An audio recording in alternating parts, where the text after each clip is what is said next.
আমাদের জেনারেশনগুলো আস্তে আস্তে কিন্তু অলস হয়ে যাচ্ছে। আমরা যখন ছোট ছিলাম তখন মাসে অন্তত 2-3 বার বাড়িতে পিঠা বানানো হতো। মাসের ভিতরে 2-3 বার আমরা পিঠা খেতাম, কিন্তু এখন বছরে একবার পিঠা বানাই, সেটাই আমাদের কাছে অনেক কষ্টের মনে হয়। তাও ঠিকঠাক ভাবে বানিয়ে খাওয়া হয় না, মনে হয় এটা যেন কত কষ্টের কাজ। আস্তে আস্তে হয়তো এই পিঠা বানানোর যে প্রচলনটা, এটাই বিলুপ্ত হয়ে যাবে। আমরাই এখন এটাকে কষ্টের কাজ মনে করে বানাই না, বানিয়ে খাই না। আমাদের বাচ্চা কাচ্চারা তো তখন আরো আপডেট হবে, তারা কি এগুলো আদৌ বানিয়ে খাবে কিনা সেটাই তো সন্দেহ। তো যাই হোক, প্রতি বছর একবার হলেও আমাদের বাসায় এই পিঠাটা বানানো হয়, যার জন্য আজকে আমরা বানাইতেছিলাম। এখানে আমি সব মশলাপাতি বেটে নিয়েছি, আর এদিকে আবার মুরগির গোশটাকে ধুয়ে নিতেছিল। আর আমি যে চিংড়ি মাছ, তারপর নারিকেল, পেঁয়াজ এগুলো বেটে রেখেছিলাম, ওইগুলা দিয়ে আমার শাশুড়ি এখানে একটা ঝোল রান্না করতেছে,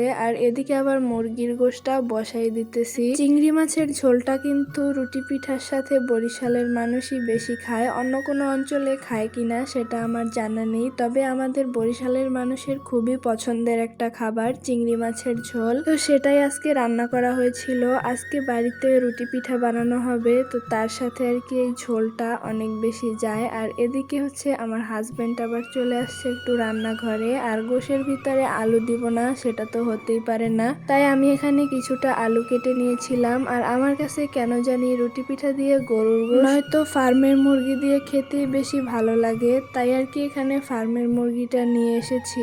আর একদিন রান্নাঘরে আসাতে রান্নাঘরের অবস্থা যে কি করে ফেলেছে। দুপুরবেলায় সবকিছু রান্না করে রেখেছিলাম, আর এই তো দুপুরে খাওয়া দাওয়া শেষ করে এরপর আমরা এখানে সবাই মিলে রুটি বানাতে বসে গেছি। এখানে অনেকটা রুটি বানানো শেষ, এদিকে আবার আমরা সবাই মিলে রুটিগুলা বানিয়ে নিতেছিলাম। আর আমাদের দেখা দেখি আমার মেয়েও এসে গেছে রুটি বানানোর জন্য। আসলে ওকে আমি এইসব কাজগুলা নিজের ইচ্ছাতেই করতে দেই, আর ও খুব আনন্দ সহকারে এই কাজগুলা করে। ছোটবেলায় আমাদের বাসায় এভাবে মা পিঠা বানালে আমরাও কিন্তু আটা নিয়ে দুষ্টমি করতাম, তো সেটা ওকে আমি কেন করতে দিব না, যার জন্য ওকে আমি বেল নিয়ে তারপরে ফিরি সবকিছু দিয়ে দিছি। ও এখানে বসে বসে সুন্দর করে রুটিটা বানিয়ে নিতেছিল, আর খুব বেশি আনন্দ লাগতেছিল ওর, যেটা দেখে আমাদেরও খুব ভালো লাগতেছিল। তো এখানে রুটিগুলাকে সব বানিয়ে নিতেছিল, রুটি প্রায় বানানোর শেষের দিকে। আপনাদের কার কার কাছে রুটি পিঠা ভালো লাগে অবশ্যই কিন্তু কমেন্ট করে জানাবেন, তবে আমার কাছে অত বেশি ভালো লাগে না, বাসার বাকিরা সবাই পছন্দ করে, যার জন্য আর কি বানাই। সবাই ওইদিকে রুটি বেলাবেলির কাজ করতেছে, আর আমি আমার মেয়ের সাথে কিছুক্ষণ একটু